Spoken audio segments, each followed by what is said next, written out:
How can you be sure that your claims are precise and knowledgeable?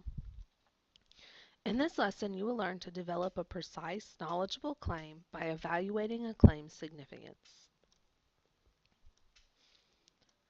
Here's our prompt. Remember that the main claim that we're, in our case, refuting is that African Americans only need freedom, political power, and education to gain their rightful place in American society.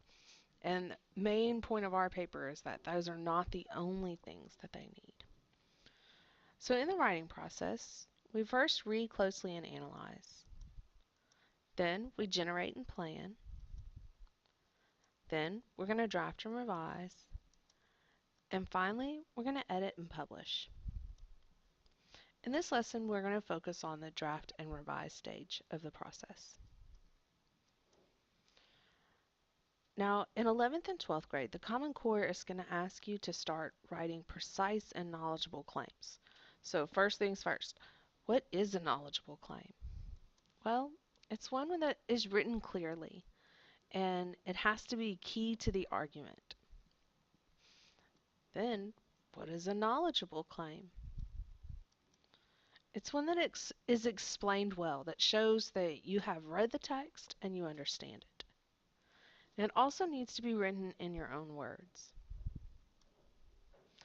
So just like we wouldn't try buy the first pair of shoes that we try on, we're not going to buy the first argument we try on. We want to look for the best argument, not the first. This is a common mistake made by writers. So remember, not the first pair. Try a few of those arguments on and let's find the best argument. In this lesson, we're going to ask, does this claim explain just one issue and one side? Then we're going to ask, have I explained why this claim is important? And finally, we're going to ask, do I have reasons to connect my claim with evidence? So we're going to pick one of the claims from our outline. In this case, one of the main claims about Dubois doesn't solve the problems he outlines. So Dubois does not solve the problems he outlines, but the ideals he mentions are necessary, as well as respect for African religions and folk traditions. I ask myself, is this claim clear?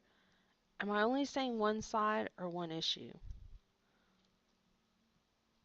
So let's remember just the point from the prompt again. And the first thing I say, like, he doesn't solve the problems yet. Well, what are those problems? Just saying problems. And the ideals he mentions are necessary. Well, what ideals is he mentioning that they're necessary? So I'm not seeing that it's very clear. Also, like I feel like I need to just concentrate on one thing. Although respect for African religions and folk traditions is part of what Dubois writes about, it is an important topic. It's just not going to be one that I address right now. So let's rewrite it. Dubois makes a bitter cry, asking God why he must be an outcast and a stranger in his own house. So when you ask, have I explained why this claim is important? Dubois, Dubois begins his work with a bitter cry, asking God why he must be an outcast and a stranger in his own house. He's referring to how he believes that African Americans are separated from white Americans by a vast veil. Inside the veil, African Americans see themselves as others see them.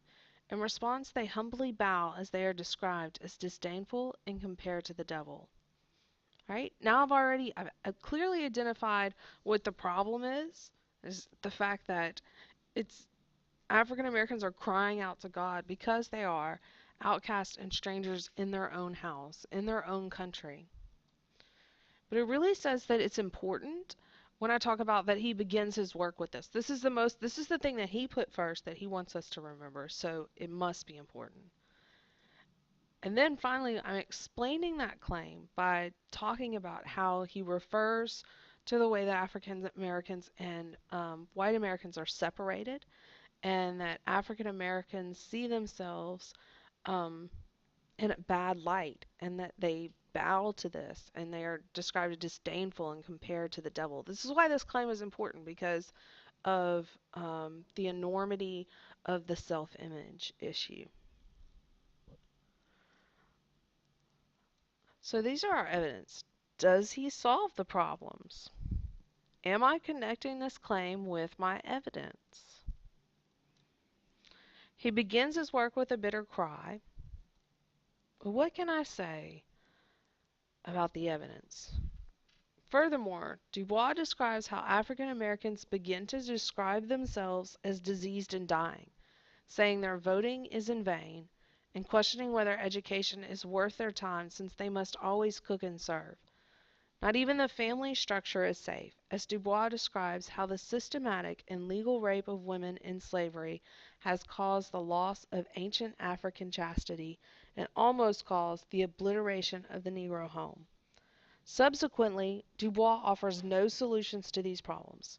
So everything that he offers as an ideal has been shut down in this paragraph. This is our evidence. We're saying not only is self-image an issue, that he offers these solutions, right? That they should vote, but their voting is in vain.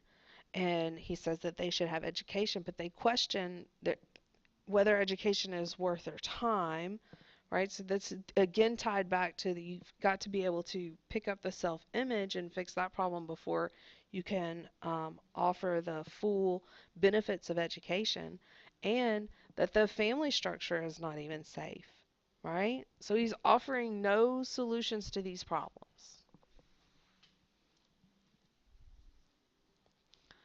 So once we've set up this one, we're going to need to go back into the third and the fourth paragraph and do the same thing, asking ourselves those same questions about precise and knowledgeable claims. So in the writing process, you read closely and analyze, generate and plan, draft and revise, and then finally edit and publish. In this lesson, we went over drafting and revision. We asked, does this claim explain just one issue and one side? Then we asked, have I explained why this claim is important? And then finally we asked, do I have reasons to connect my claim with evidence? In this lesson, you have learned to develop a precise, knowledgeable claim by evaluating a claim's significance.